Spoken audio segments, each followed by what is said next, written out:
मेरा नाम सुमैया और आज हम टॉपिक पढ़ेंगे एंटीबायोटिक्स एंड हार्मोन्स। एंटीबायोटिक्स सबसे पहले शुरू करते हैं। एंटीबायोटिक्स ऐसे केमिकल कंपाउंड्स होते हैं जो बैक्टीरिया को या तो मारते हैं या तो उनकी ग्रोथ को रोक देते हैं। तो इसी जो मैंने आपको भी डेफिनेशन बताई उसी की बेस पे हम इसकी टाइप्स को भी डिफाइन करते हैं। दो टाइप्स के एंटीबायोटिक्स होते हैं, एक बैक्टीरियोस्टैटिक और एक बैक्टीरियोस्टिमुलेंट।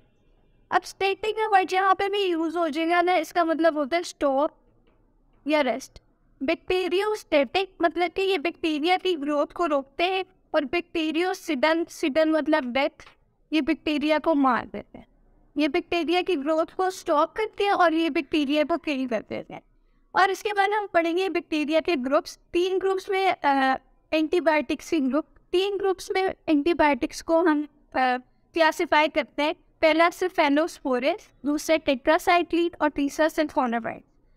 सेफेनोस्पोरिन क्या होता है? ये बैक्टीरिया सिडर है, मतलब कि ये बैक्टीरिया को किल कर देता है। कैसे किल करता है कि जो बैक्टीरिया की सेल वॉल होती है उसकी सिंथेसिस को रोक देना है। जब सेल वॉल की सिंथेसिस नहीं होगी तो सेल नहीं बनेगा, और सेल नहीं बनेगा तो बैक्टीरिया भी नहीं होगा। उसके बाद है टेट्रासाइक्लिन। जो टेट्रासाइक्लिन है वो बैक्टीरियोस्टैटिक है। बैक्टीरियोस्टैटिक का मतलब कि ये बैक्टीरिया की ग्रोथ को रोकती है। कैसे रोकती है कि ये प्रोटीन की सिंथेसिस नहीं होने देती बैक्टीरिया के अंदर। जब प्रोटीन की सिंथेसिस नहीं होगी तो बैक्टीरिया ग्रो भी नहीं करेगी। तीसरा ग्रुप होते हैं सल्फोनामाइड्स। सल्फोनामाइड्स बैक्टीरियोस्टैटिक है, यानी कि ये बैक्टीरिया की ग्रोथ को रोक देते हैं। ये किस तरह रोकते हैं कि ये बैक्टीरिया के अंदर फॉलिक एसिड की फॉर्मेशन में इंटरफेयर कर देते हैं। जब फॉलिक एसिड नहीं बनेगी तो बैक्टीरिया की ग्रोथ भी ठीक तरह से नहीं होगी, इसलिए हम कहते हैं कि ये बैक्टीरियोस्टैटिक है। नेक्स्ट हमारा पोर्शन है हार्मोन्स। हार्मोन्स ऑर्गेनिक कंपाउंड्स होते हैं जो बॉडी के काफ़ी सारे फंक्शंस को रेगुलेट कर रहे होते हैं। वो ऑर्गन्स जो हार्मोन को रिलीज करते हैं उनको कहते हैं ग्लैंड्स। उसके बाद आगे है टाइप्स ऑफ हार्मोन्स। हार्मोन्स की केमिकली हार्मोन्स की 4 टाइप्स है, या कुछ हार्मोन प्रोटीन्स होते हैं, कुछ पॉलीपेप्टाइड्स होते हैं, कुछ अमाइनो एसिड्स होते हैं और कुछ स्टीरॉइड्स होते हैं।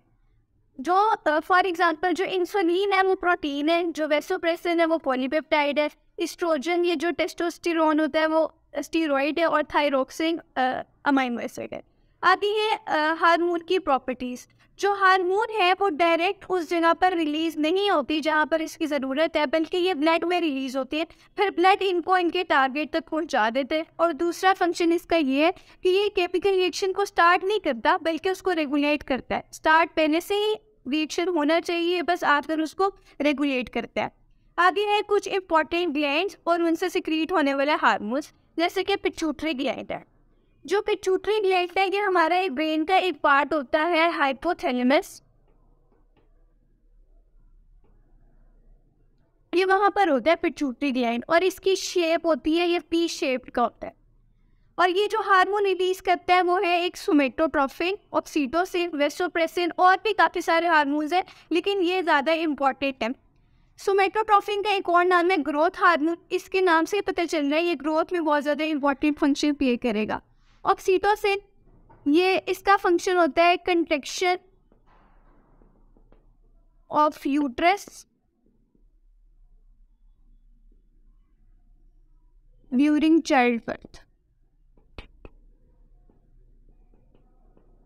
उसके बाद है वेसोप्रेसिन। वेसोप्रेसिन का फंक्शन होता है कि ये बॉडी में वाटर को मेंटेन करता है,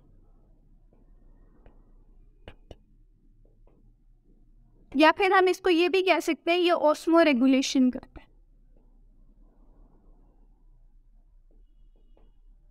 उसके बाद दूसरा इंपॉर्टेंट ग्लैंड है थायराइड ग्लैंड। जो थायराइड ग्लैंड होता है ना ये हमारे नेक रीजन में होता है, और ये जो हार्मोन रिलीज करता है उस हार्मोन का नाम है थायरॉक्सिन। थायरॉक्सिन का काम होता है कि जो आपकी फूड है उसको ब्रेक डाउन करे, और जब फूड ब्रेक डाउन होगी तो ऑब्वियसली एनर्जी रिलीज होगी।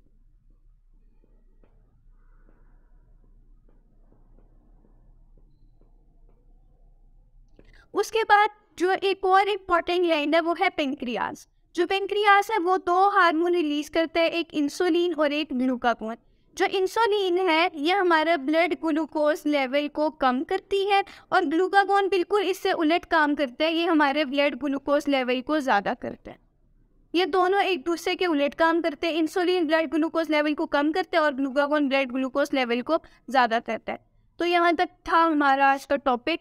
बाकी इन अगले लेक्चर में